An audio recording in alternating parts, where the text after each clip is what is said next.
Hi there, my name is Mariko. I'm a multimodal therapist and intuitive. And I just wanted to make a very quick video today in answer to a question that I received in a comment on one of my guided tapping videos. So I'm just going to read the comment first. So it was, I've tried tapping a long time ago and it didn't really do anything. Okay, I need to address that. I just gave it another try. How often should one do it? And what kind of results have you seen using this technique in your experience? Okay, super interesting question, so it deserves a proper response. First of all, I'm sorry to hear that when you tried tapping before, it didn't really do anything. Now, I wonder in what context you used it before. I wonder if you did it with one-on-one with somebody, with a skilled practitioner, or I wonder if you followed a guided tapping video, because they're very different things. So let's say it's a little bit like comparing a a 10-minute yoga session sequence that someone has posted on YouTube to having your very own yoga teacher on a 1 week immersive retreat, who's correcting your body, who's reading the signals from you, who's hearing the questions that you have, who's completely influenced and bouncing off of every movement you're making and every bit of progress or not progress that you're making. That makes sense. Anyway, so they are very different things. Now, my purpose for making these guided tapping videos, which I deliberately keep as short as possible so that they can be as useful as possible, knowing that people live busy lives and they don't necessarily they can't necessarily dedicate half an hour to following an entire tapping video. I keep them deliberately small to keep them accessible. And when I'm making these videos, I have a specific intention in mind. So, I title each of my videos for you to use them for a very specific type of context and situation. But I also make these contexts and situations as universal as possible so that they can relate to as many people as possible, right? So obviously, when I'm making the video, I have no idea what you're currently thinking or feeling precisely. I'm intuitively making a video that I feel might work for you. Now, these videos are designed to help you to process and let go of an emotion that's not so constructive for you so that you can feel, at the very least, neutral and calm about it. If not, ideally, even happy, excited, light, free about it. But because I'm not with you, I'm not working with you directly, I can't exactly know what to say. And, a skilled tapping practitioner is very intuitive. They're reading your energy. They are sensing what you're thinking, what you're feeling, what you need to hear. So they're preempting what your needs are and suggesting that in the form of an affirmation, all the whilst tapping with you, right? So of course, nothing can substitute that one-on-one work with somebody.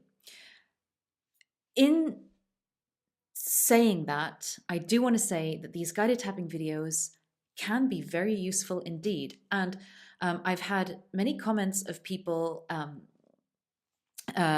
like friends and other people, clients of mine who have reported back after using some of my guided tapping videos to say that really helped me, that really helped change my mindset around something, that really helped me feel calm about something and let go of my anxiety. So, even these tapping videos can help.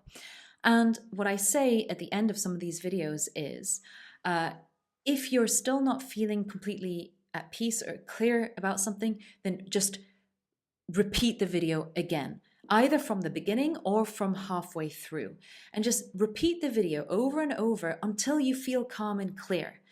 Now, if you don't feel totally calm and clear, one thing that I could foresee happening is, let's say you feel a lot calmer than you did, and maybe definitely even calmer after the second time you've followed the video, but perhaps not fully at peace with everything, well, then what I would say is there's a reason that's stuck there, and it would be really good for you to reach out either to me or another skill tapping practitioner and have a more, personal one-to-one dedicated session so that you can really address what's going on there, because often this is just one layer, and there's a whole underbelly there, like, it's just the tip of the iceberg what you're experiencing now, and there's an entire iceberg underneath the surface of the water that needs to be addressed.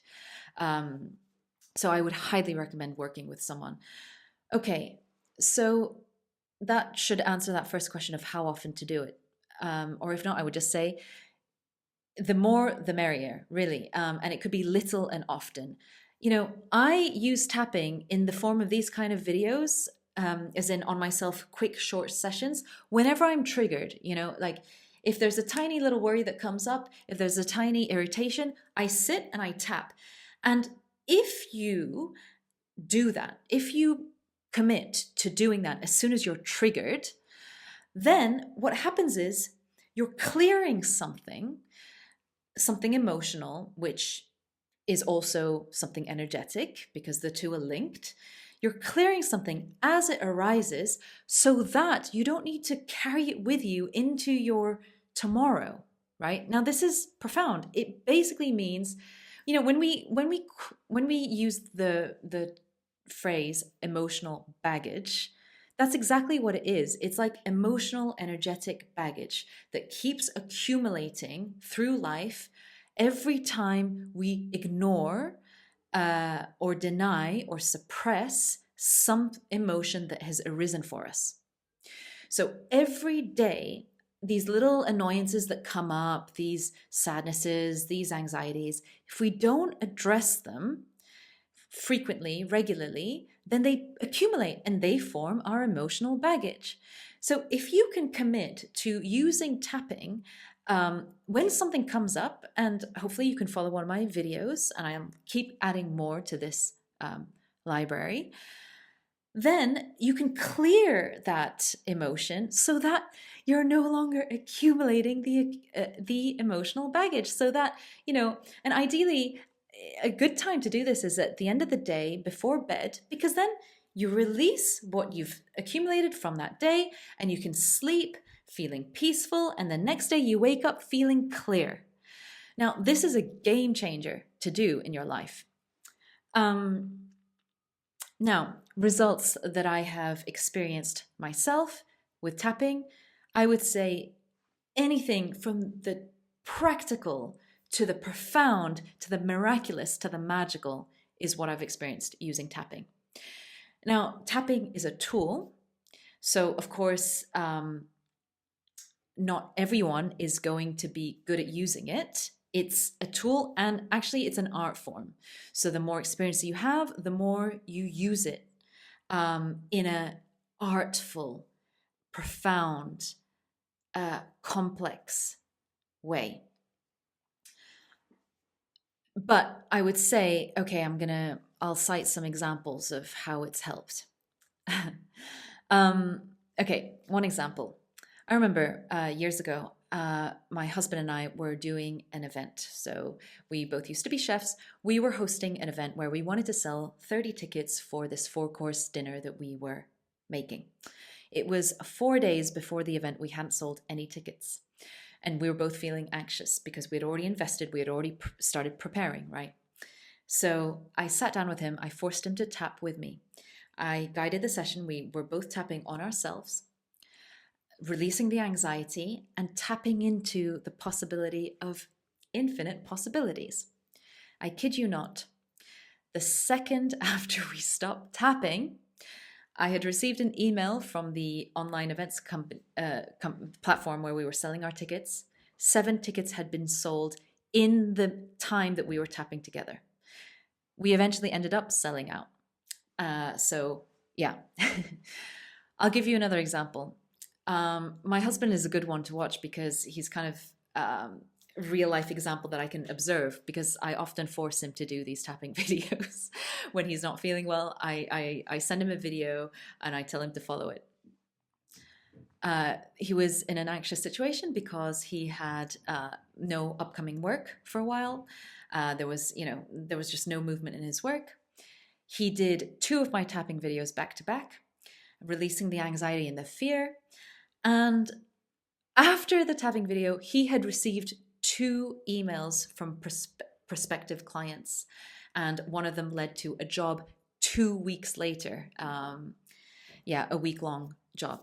So all of this to say that when you change your inner vibration, and what that means is when you change your mindset and beliefs around something, then your external reality has to shift, has to change. Another example, I once worked with a client who came into my therapy room hunchbacked with a cane. He had a autoimmune condition called Ehlers-Danlos syndrome. I think I'm saying that right. That affected his spine. He was in severe pain, and he was taking morphine every day to cope. Now, he came into my session 90 minutes long. In that session, we managed, at the start of the session, I asked him to rank how high his pain was at that time, and he said it was 8 to 9. Within that session, we got the pain down to 0. And for a while, it was hovering at about a 1 or 2. And then I identified what was keeping him stuck at the 1 or 2. I identified that what was keeping him stuck was this limiting belief that his identity was the pain. His identity was the illness. And once we could let go of that, then the pain immediately released and he felt nothing, no pain, 0.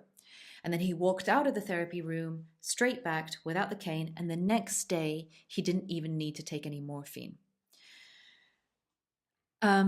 Another example is, tapping by a skilled practitioner who is familiar and well-versed with trauma work is excellent at helping to heal and process trauma safely, gently, but powerfully. And so I use it a lot to help with my clients with severe trauma. Now, whether that's complex trauma, living in very dangerous households for many, many years, to highly traumatic singular events such as a rape or such. And I work with clients who are real, incredible, courageous survivors of trauma. I mean, survivors of really horrendous abuses, incestuous rape at the age of 4 years old, many years of prolonged sexual abuse during childhood, for example, to violence, all sorts.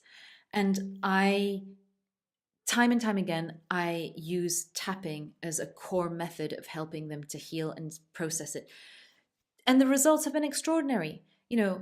Women who have been dissociated most of their lives due to this sexual trauma, for example, who have been able to now get into healthy relationships where they can actually enjoy sex and their body without being dissociated. I mean, this is enormous. This is huge.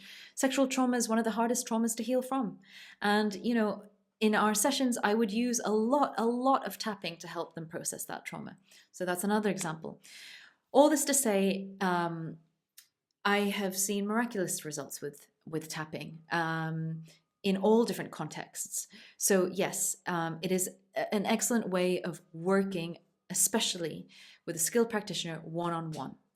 But other than that, I really hope that you can carry on to enjoy these tapping videos. I'm going to add more and more. And like I said, the analogy I would give is these tapping videos, these guided tapping videos are a little bit like giving you a really lovely, powerful supplement, like an immune supporting supplement or a multivit. And it's a really great thing to use every day, or at least very often, especially whenever you're triggered by something. Turn to a tapping video, release that so you're not accumulating emotional baggage. But if you're really sick, go see a doctor. So go see a therapist. And I offer complimentary discovery calls. The link is in the comments below. Feel free to book one whenever you need, if you feel like you need some extra support and some more directed, tailored support to suit your needs. All right, I'm wishing you a beautiful day.